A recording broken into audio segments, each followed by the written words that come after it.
The interrogation room was silent, except for the slow ticking of the wall clock, a rhythmic reminder that time was running out. The two officers sitting across from the boy had seen it all before: hardened criminals, desperate liars, and men who would say anything to save themselves. But this was different. The young man sitting in front of them wasn't some career criminal or seasoned manipulator. He was just a kid barely out of high school, his hands trembling as he stared at the table. His face was pale, his breathing unsteady, and his eyes, those wide, haunted eyes, held a weight no teenager should ever have to carry. He hadn't even touched the cup of water they had given him.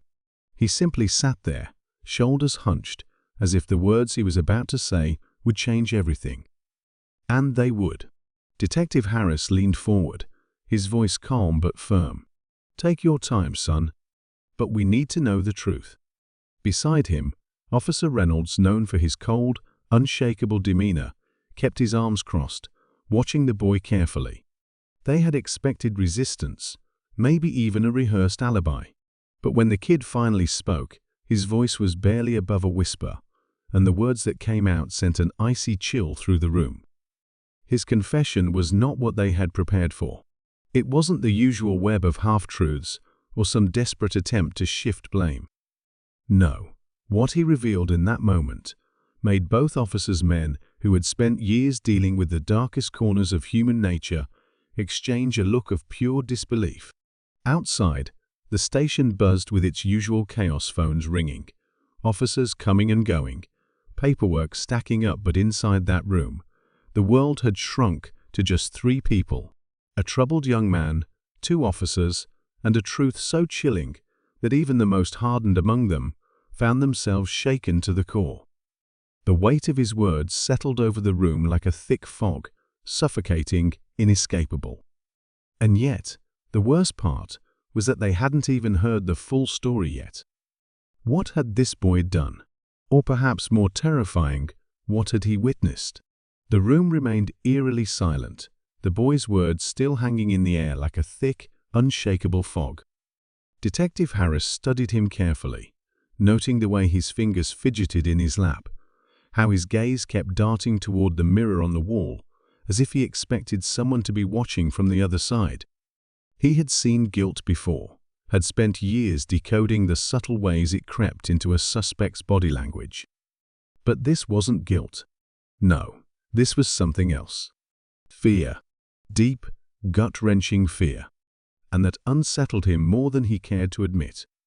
He exchanged a quick glance with Officer Reynolds, whose usual stone-faced demeanor was beginning to crack, if only slightly. They needed to tread carefully. The kid was on the verge of unraveling, and if they pushed too hard, he might shut down completely. Harris cleared his throat, keeping his voice steady. "Start from the beginning. Tell us everything." The boy exhaled shakily, rubbing his palms against his jeans, as if trying to rid himself of something unseen. "It started a few nights ago," he mumbled, his voice barely above a whisper. "At first, I thought I was just imagining things, but then it got worse." His eyes flickered toward the door, as if someone or something might be lurking just beyond it. The officers waited, giving him the space to find his words. Finally, he continued, "I was with my dad that night. He was working late at the shop, like he always does. I stayed behind to help, even though I usually don't. I should have just gone home. I should have never been there." He swallowed hard, his Adam's apple bobbing as a fresh wave of unease washed over him. "That's when I saw it. Or them." A chill settled over the room. Harris and Reynolds were both trained to detect deception, to pick apart fabricated stories and inconsistencies. But the kid wasn't lying. If anything, he looked like he wanted to say less, not more. His expression was raw, his words carefully chosen, as if he was afraid that saying too much might bring something terrible down upon him. "Saw what?" Harris pressed gently, but the boy hesitated, his fingers gripping the edge of his seat. "I don't know," he admitted, shaking his head. "At first, I thought it was just some guys messing around. But the way they moved, the way they acted, It wasn't normal. His breath hitched, and for a moment, it seemed like he might not be able to go on. But then, as if the weight of his own silence became too much to bear, he whispered, and then my dad disappeared. Reynolds stiffened. Harris kept his expression neutral, but inside, his mind was racing. A missing person case. That changed everything. "When did this happen?" he asked, his tone sharper now. The boy blinked, his eyes wet, but he didn't cry. He looked too drained for that. 2 nights ago. But it doesn't make sense. None of it does. His voice cracked slightly, and for the first time since the interrogation started, he lifted his head and looked Harris directly in the eyes. "I swear, I saw him leave with them. But when I checked the security cameras, he wasn't there. It was just me." The weight of his words settled over the room like a heavy fog, dense and suffocating. Harris felt an uneasy prickle at the back of his neck. A man disappearing without a trace was one thing, but this was something else entirely. And the worst part? The boy wasn't done talking yet. Detective Harris felt a slow, creeping unease settle into his bones. The kid's words weren't just strange, they defied logic. A man doesn't just vanish without a trace, especially not when there are cameras rolling. And yet, here sat a terrified young man, claiming to have seen something that technically didn't exist. It didn't add up. Harris was about to press further when Officer Reynolds' radio crackled to life, the dispatcher's voice cutting through the tension. "Detectives, we've got a situation. The security footage from the auto shop, it's gone. Every file from the night in question has been wiped." Reynolds cursed under his breath, exchanging a look with Harris. This wasn't a coincidence. Someone didn't want them to see what happened that night. The boy's face paled even further, his knuckles turning white as he gripped the edge of the table. "No," he whispered, shaking his head. "That's not possible. I saw it. I watched it myself. But the evidence was gone, erased as if it had never existed." Harris had seen cover-ups before, but this was fast, too fast. Someone was one step ahead of them. "Who else knew you saw the footage?" he asked, his voice even but firm. The kid swallowed hard. "Just me," he said, then hesitated. And Mr. Caldwell." The name meant nothing to Harris, but the way the boy said it sent a ripple of unease through the room. "Who's Caldwell?" Reynolds asked, his arms still crossed, watching the kid closely. "My dad's business partner," he admitted. "He was there that night too, but only for a little while. He left before everything happened. When I told him what I saw on the cameras, he told me to forget about it." His voice dropped to almost nothing. He said it was safer that way. Harris frowned. A business partner warning a kid to drop something like this? That was more than suspicious. Did he say why? He pressed, but the boy only shook his head. "Just that I needed to let it go. That I didn't want to end up like he stopped, clamping his mouth shut, as if he'd already said too much." Harris leaned forward. "Like who?" The kid didn't answer right away, but his breathing picked up, his shoulders rising and falling unevenly. He looked trapped, like an animal caught in a snare. Finally, he muttered, "Like my uncle." That was new. Harris flipped through his notes, scanning for any mention of another family member. There was nothing. "What happened to your uncle?" The boy hesitated, then licked his lips nervously. "He disappeared too," he admitted. "Years ago. No one talks about it anymore. My dad never would, and my mom, she acted like he never existed. But I remember them saying the same thing back then, that it was better to forget." His gaze lifted, locking onto Harris with a kind of desperate, pleading intensity. "But it's not a coincidence, is it?" he whispered. "It's happening again." The words sent a chill through Harris, but before he could respond, there was a knock at the door. Sharp, urgent. Officer Reynolds moved first, cracking it open just enough to see who was there. A uniformed officer leaned in, her face grim. "Detectives," she said quietly. You need to see this. Caldwell just turned up at the station. He says he has something to confess. The kid stiffened, his breath catching in his throat. Harris exchanged a glance with Reynolds, and without another word, they both stood.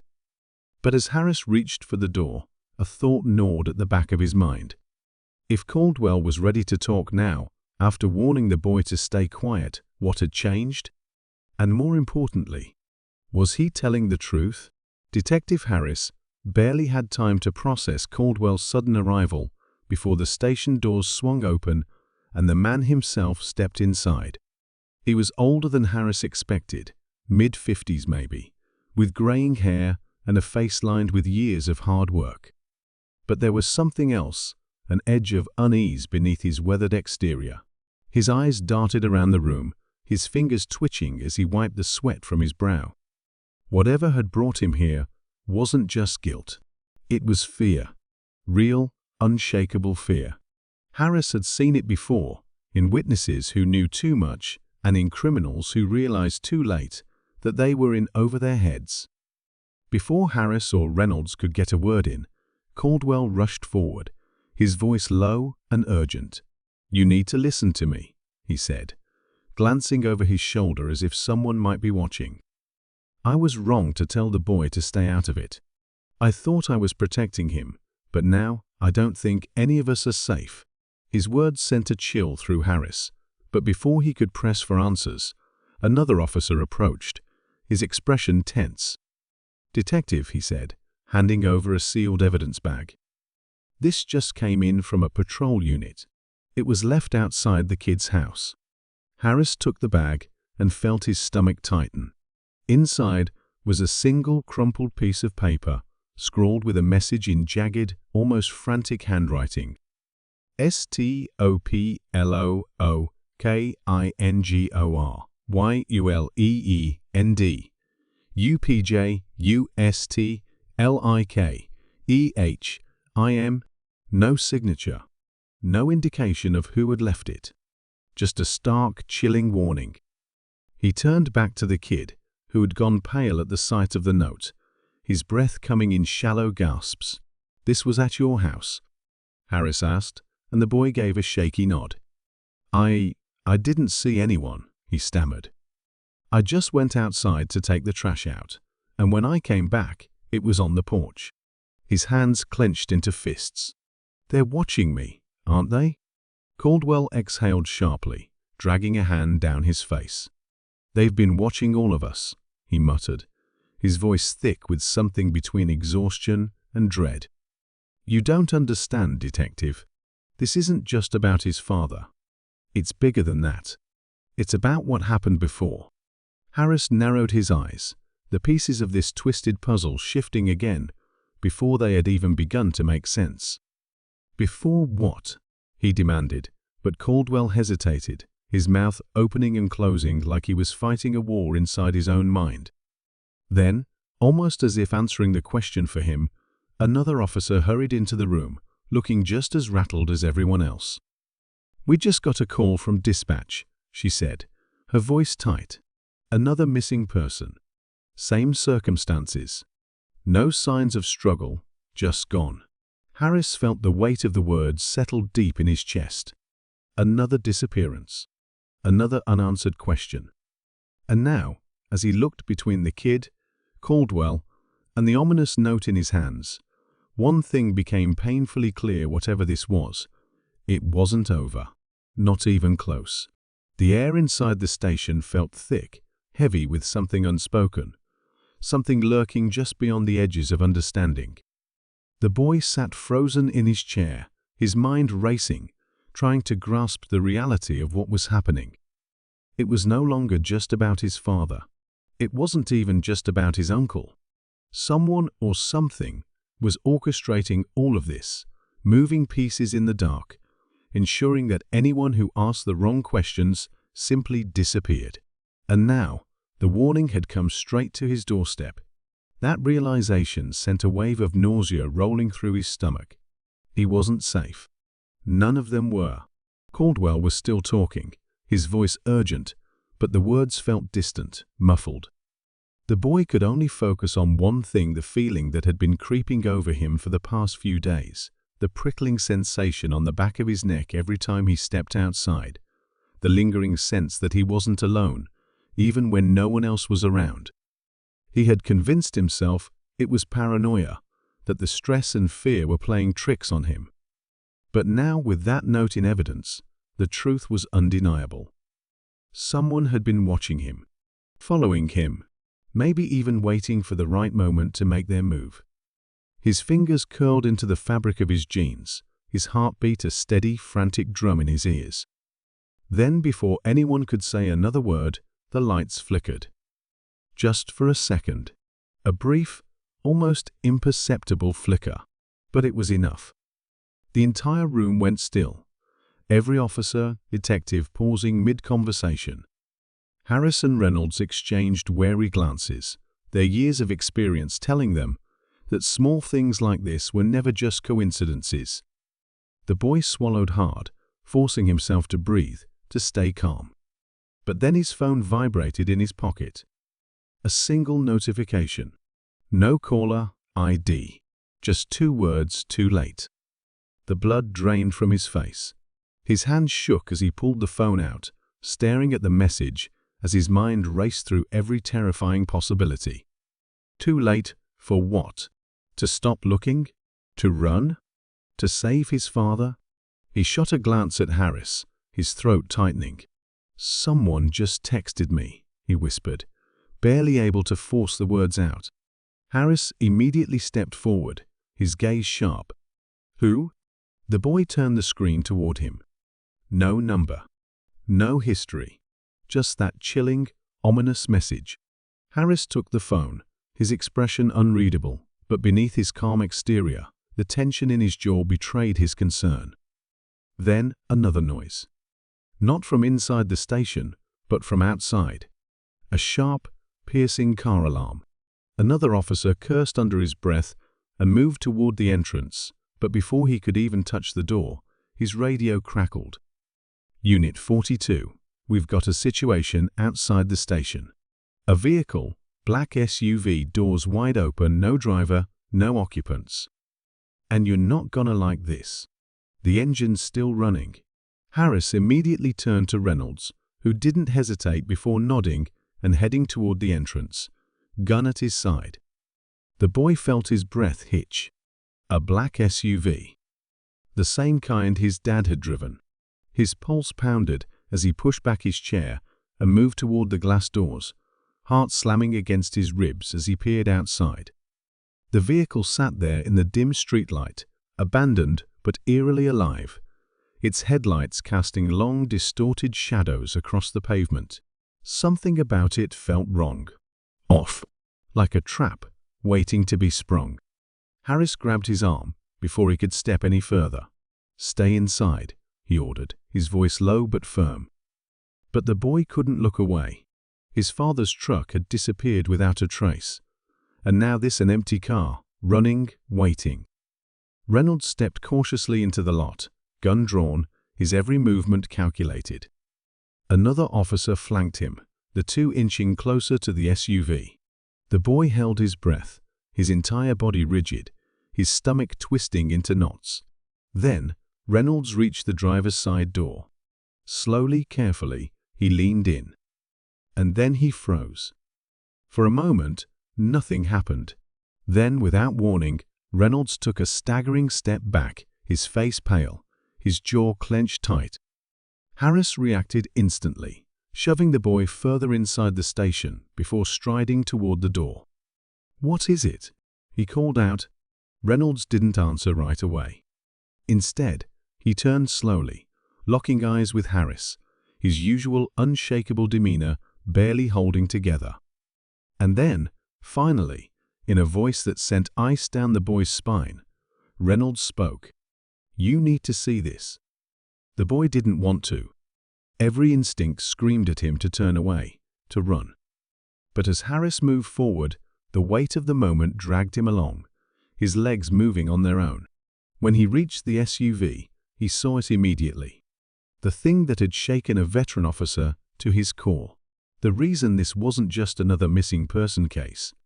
On the driver's seat, perfectly arranged, as if placed there with careful intent, was his father's wedding ring. And beneath it, smeared across the leather in thick, uneven strokes, was a single word written in blood. U-E-U. The world around him blurred into nothing but the blood-stained message on the leather seat, the stark contrast of red against the pale gleam of his father's wedding ring. His breath hitched, his chest tightening, his mind screaming for this to be some kind of sick joke, but it wasn't. Harris and Reynolds stood frozen beside him, their faces unreadable, but their silence spoke volumes. This changed everything. This wasn't just a warning anymore. It was a declaration, a game that had just reached its next level. The boy could barely hear the murmurs of officers behind him, the crackling of radios, the shifting of feet. He could only stare at that single word, burning into his brain like a brand. Run. And then his phone buzzed again. Another message. His hands trembled as he reached into his pocket, gripping the device so tightly his knuckles turned white. Another unknown number. This time, the message was longer. It's not your father you should be worried about. His stomach dropped. His father was missing, possibly dead, and yet this message was telling him his focus was in the wrong place. He looked up sharply at Harris, shoving the phone toward him. Harris scanned the message, his eyes darkening, the wheels in his mind turning fast.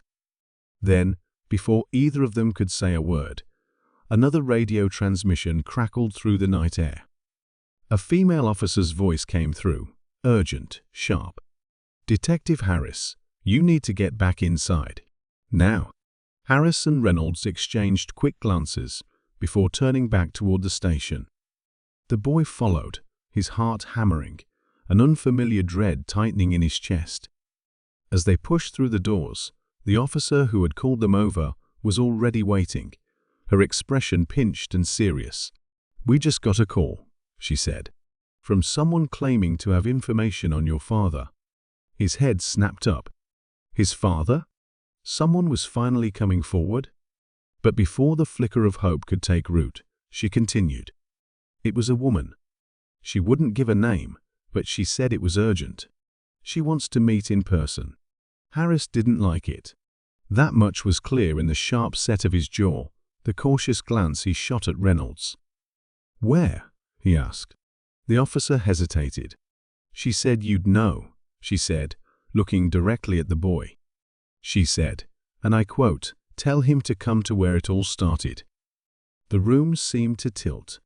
A rush of cold ran through his veins, his thoughts colliding in rapid succession. Where it all started. His mind reeled, searching for a place, a moment, anything that could explain what she meant. Then it hit him. The auto shop. His father's business. The place where the security footage had mysteriously vanished. The place where he had last seen his father alive. He didn't realize he had whispered it out loud until he saw the look on Harris' face, cautious, skeptical, but also aware that this could be the break they needed. "It's a trap," Reynolds muttered under his breath, arms crossed tightly. "Or a setup. Either way, it's bad news." The boy swallowed hard. He knew that. Every instinct told him that walking into this would be a mistake. But at the same time, something deeper, something almost primal, told him he had no choice. This wasn't just about his father anymore. Someone wanted him to see something. Someone wanted him to understand what was really happening. And after everything, the missing footage, the note on his doorstep, the SUV with the wedding ring, the blood-stained warning, he was done being scared. He needed answers. But then, as if the universe had one last trick up its sleeve, the phone in Harris' hand vibrated again. Another message. The boy didn't even have to look at it to know it was meant for him. Harris exhaled sharply, turning the screen so he could see. Just 3 words. "She's lying. Don't." His mouth went dry. His pulse pounded in his ears. The weight of the moment crashed over him, drowning him in questions with no clear answers. Someone wanted him to go. Someone else wanted him to stay away. And in the middle of it all was a truth he hadn't even begun to understand. He wasn't sure what terrified him more, the idea that his father's disappearance was part of something bigger than he had ever imagined, or the chilling realization that he was no longer just looking for the truth. He was being pulled into it. The silence stretched between them, thick and suffocating, as the boy stared at the two messages that now felt like opposing forces pulling him in different directions. He had no way of knowing which one was telling the truth. If he went to the auto shop, he might finally get the answers he so desperately needed, but if the warning was right, he might be walking straight into a setup, another cruel manipulation in whatever sick game was being played. His body tensed, his pulse hammering in his ears, as he turned to Harris, hoping for clarity, for some kind of direction. But Harris' face was unreadable, his sharp eyes scanning the boy's expression, measuring his reaction as if trying to figure out what he was thinking before he even knew it himself. Then, as if the pressure wasn't enough, Caldwell finally spoke. His voice was low, almost hesitant, but laced with something else, something dangerously close to guilt. "You can't go," he said firmly, stepping forward, his shoulders squared as if he were ready to physically stop him if he had to. "You don't understand what you're walking into. If she's involved, then this is bigger than you know. Bigger than your father. Bigger than all of us." His words sent a cold shock through the boy's system. She. Caldwell knew who she was. The boy's hands clenched into fists. His entire life, he had been told to trust his uncle. His father had always vouched for him, always said he was family, always said that if anything ever happened, Caldwell would take care of him.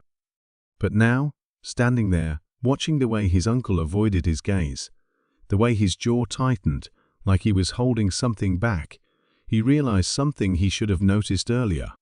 Caldwell had been hiding something this whole time.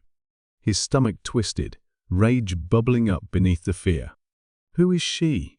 he demanded, his voice sharper than he intended. "What aren't you telling me?" But Caldwell didn't answer. His jaw tightened, his eyes flicking toward Harris, as if expecting the detective to back him up, to help steer the boy away from whatever truth he was about to stumble upon. But Harris didn't say a word. He just waited, watching, listening. Caldwell exhaled sharply, rubbing a hand down his face. Frustration and something deeper, something almost like regret, etched into every line. "She's the reason your father is gone," Caldwell finally admitted, his voice barely above a whisper. "And if you go to that shop, you won't be coming back." The words hit the boy like a punch to the gut. His breath caught, his mind racing. His father's disappearance wasn't random. It wasn't some unfortunate accident or a simple case of being in the wrong place at the wrong time. Someone had taken him. Someone had planned this. But as the weight of those words settled over him, something else clicked into place, something he had overlooked in his desperation to find his father. Caldwell knew more than he was letting on. He had known from the beginning. He had tried to steer him away, tried to keep him from digging too deep. And now, as the boy looked into his uncle's eyes, he saw what was really there. Not just concern, not just fear, guilt. His stomach twisted violently. "You knew," he breathed, his voice barely steady. "You've known this whole time." Caldwell didn't deny it. He just looked away, his silence the only confirmation the boy needed. A sick, hollow feeling spread through him. He had spent days searching, chasing after every scrap of evidence, every rumor, every lead, only to find out that the one person he thought he could trust had been keeping the truth from him all along. The betrayal cut deep, deeper than he was ready for. His hands shook at his sides, his body trembling with the sheer force of his emotions, a mixture of fury and devastation crashing into him at once. "You let me believe I was losing my mind," he choked out, his voice raw. "You let me think I was imagining things while you just stood there, watching." He took a step closer, his anger flaring hotter with every second. "What the hell do you know, Caldwell? What are you so afraid to tell me?" Caldwell's face twisted with something like anguish, but before he could speak, before he could even attempt to justify his silence, another voice cut through the air. Low, cold, final. "If you want to live, you'll stop asking questions." Every muscle in the boy's body locked up. His breath hitched. His blood turned to ice. The voice wasn't coming from inside the station. It was coming from behind him. Outside. Harris reacted instantly, hand flying to his holster as he and Reynolds moved in tandem, stepping between the boy and the entrance. But it was too late. The doors were already swinging open, the night air rushing in, and with it, a presence that sent a chill straight through his core. A figure stood in the doorway, cloaked in darkness, their face hidden beneath the shadows. A silhouette, unmoving, unshaken. They didn't need to step forward to make an impression. Their presence alone was a warning. A threat. The boy's breath came in short, uneven gasps. Whoever this was, they had been watching. Waiting. And now, they were done hiding. His gut twisted as the weight of their words settled in. If you want to live, you'll stop asking questions. But after everything, the lies, the betrayals, the half-truths and dead ends, there's no stopping now. Because for the first time since this nightmare began, the boy understood one thing with absolute certainty. He wasn't supposed to survive this. The air inside the station turned electric, charged with an unspoken dread that wrapped around the boy's chest like a vice. The figure in the doorway didn't move, didn't flinch, just stood there, an unmoving shadow that made every instinct scream run. But there was nowhere to run. Not anymore. Harris was the first to react, stepping forward with a firm, commanding voice. "Step inside. Slowly. Hands where I can see them." But the figure didn't obey. Instead, they took one calculated step forward, just enough for the dim light to catch the sharp edges of their face. The boy's stomach dropped. He knew that face. Not well, but well enough.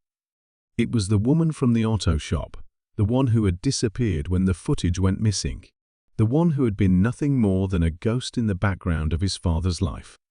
Until now, she wasn't alone. A second figure emerged from the shadows, stepping up beside her, taller, broader, someone who radiated authority in a way that sent ice through the boy's veins.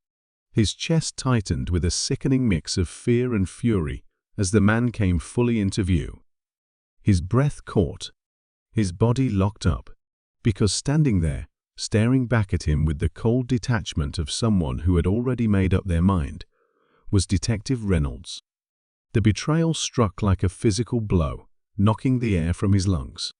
His mind fought against the reality of what he was seeing, scrambling to make sense of it, to find some loophole, some explanation. But there wasn't one. It had been Reynolds all along. The steady hand, the trusted officer, the one who had stood beside him, guiding him through the wreckage of his life, pretending to help while ensuring he never got too close to the truth. Caldwell stiffened beside him, and for the first time, the boy saw something resembling fear in his uncle's expression. Harris, however, was already moving, his gun halfway out of the holster, before Reynolds spoke. "Don't." The word came calm, almost bored, but laced with something deeper. A warning. A certainty. "You don't want to do that." Harris didn't lower his weapon, but he hesitated, and in that hesitation, the room shifted. The power changed hands. The boy felt it like a ripple in the air, an invisible current that made his skin crawl. The woman smirked, her hands tucked casually into her pockets, her stance relaxed, like she had already won. "I told you to stop asking questions," she said, her voice smooth, almost amused. "And you just kept pushing, just like your father." His entire body went rigid. "Where is he?" His voice cracked, raw with desperation and rage. "Where is my father?" Her smirk didn't fade. Dead. The word dropped like a bomb, detonating in his chest, splintering through his ribs and setting his world on fire. His vision blurred, his heart slammed against his ribs, and suddenly, it was like the floor wasn't even there. He knew. Deep down, he had known for days since the moment the security footage vanished, since the blood-stained ring showed up, since every lead led nowhere but hearing it. Having it thrown at him like it was nothing was a different kind of agony. Caldwell moved first, lunging forward with a growled curse, but Reynolds was faster. His gun was out in a blink, leveled directly at Caldwell's chest. "Don't," Reynolds warned again. And this time, there was no amusement, no pretense, just the cold, brutal reality of what was happening. Harris' voice was steady, but the boy could hear the strain behind it. Why Reynolds? Why betray the department? Why him? Reynolds exhaled slowly, as if bored by the question.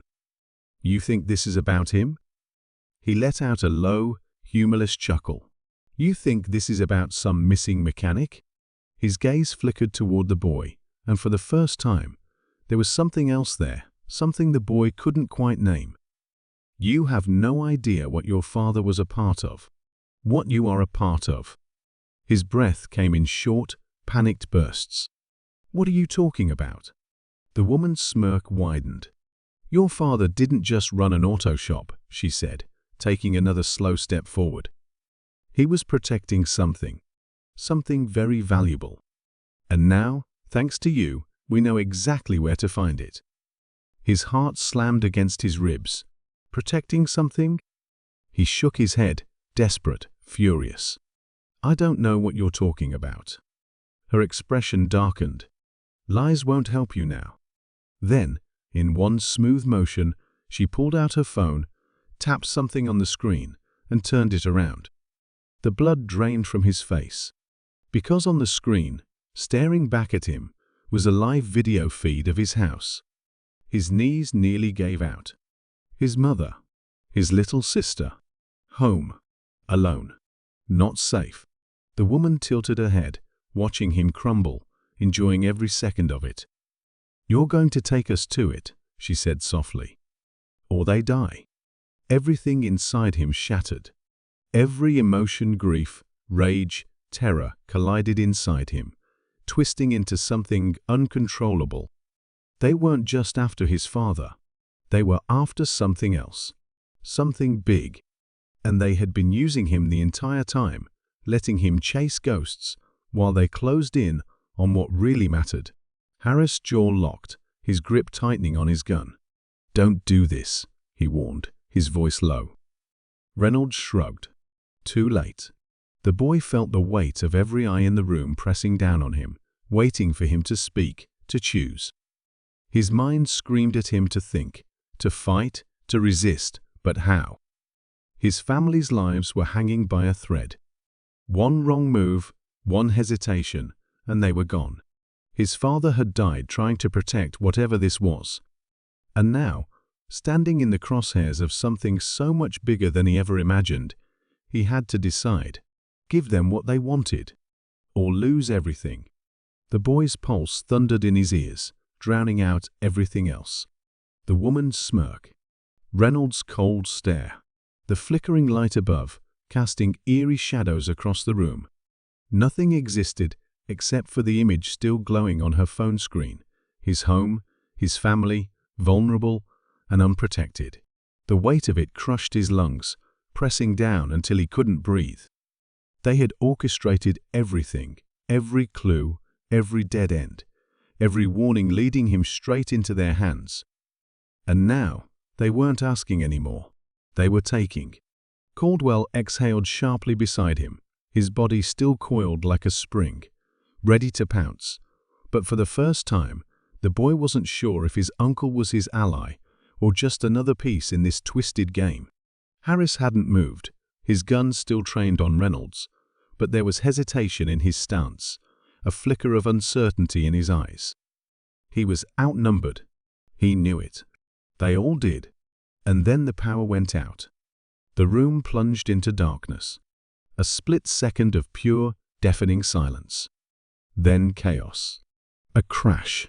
A grunt of pain. A scuffle in the dark. The boy stumbled back, heart hammering, ears straining. Where were they? Who moved first? He spun, searching for an escape, for something, anything to use, when suddenly, hands seized his arm, yanking him backward.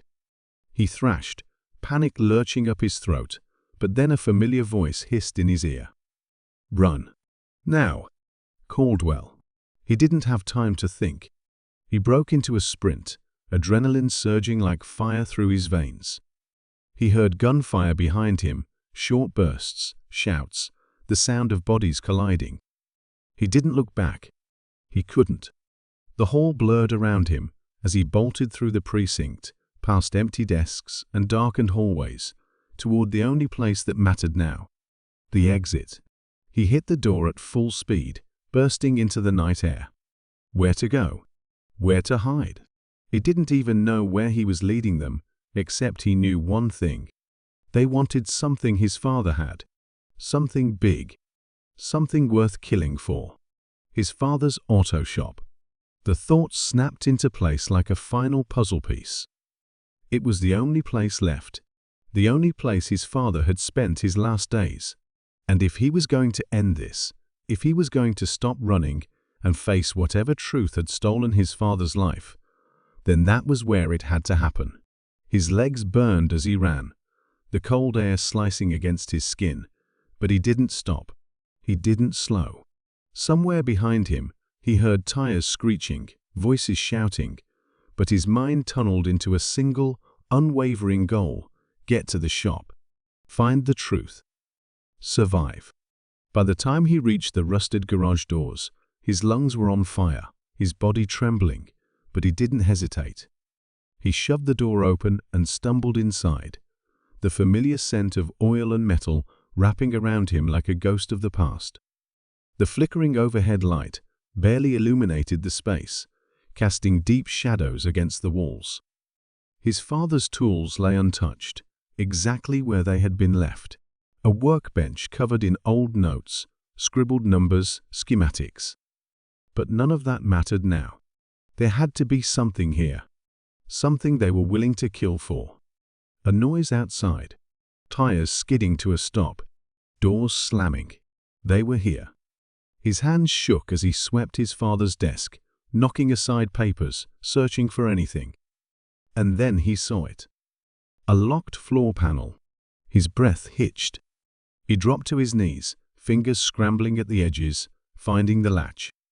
It was rusted, stiff, but his desperation gave him strength. With one final yank, it popped open, revealing a hidden compartment. And inside, a hard drive. Not just any hard drive. A government-issued storage device. His mind reeled. His father wasn't just a mechanic. He had been involved in something deeper, something buried beneath layers of secrecy. This wasn't about stolen money or revenge. This was about classified information.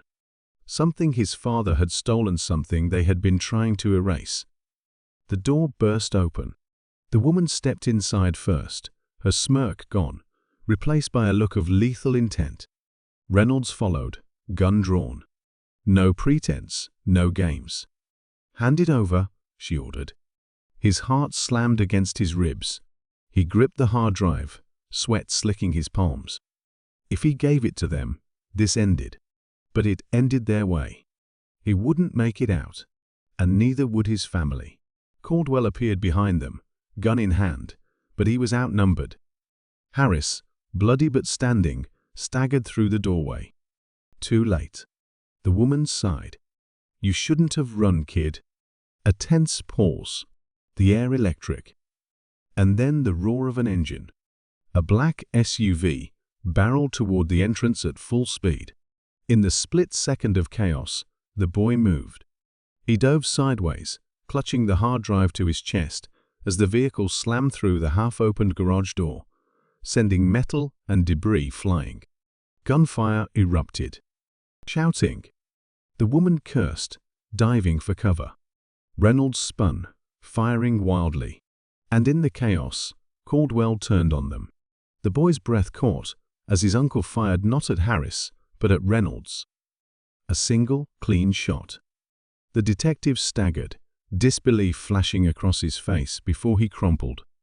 The woman lunged at Caldwell, but before she could pull the trigger, Harris shot first. Silence fell. Heavy. Final. His father's voice was hoarse. "You did good, kid." The boy's breath caught. "What?" His father met his gaze, something fierce, burning behind his tired eyes. "They're going to come for you now. You're not safe. Your mother. Your sister. None of you are. The only way to survive is to stop being findable." The boy's entire world shifted beneath him. He had spent so long trying to find his father, only to learn that in doing so, he had lost his own life. His name. His home. His future. It was all gone now. Erased.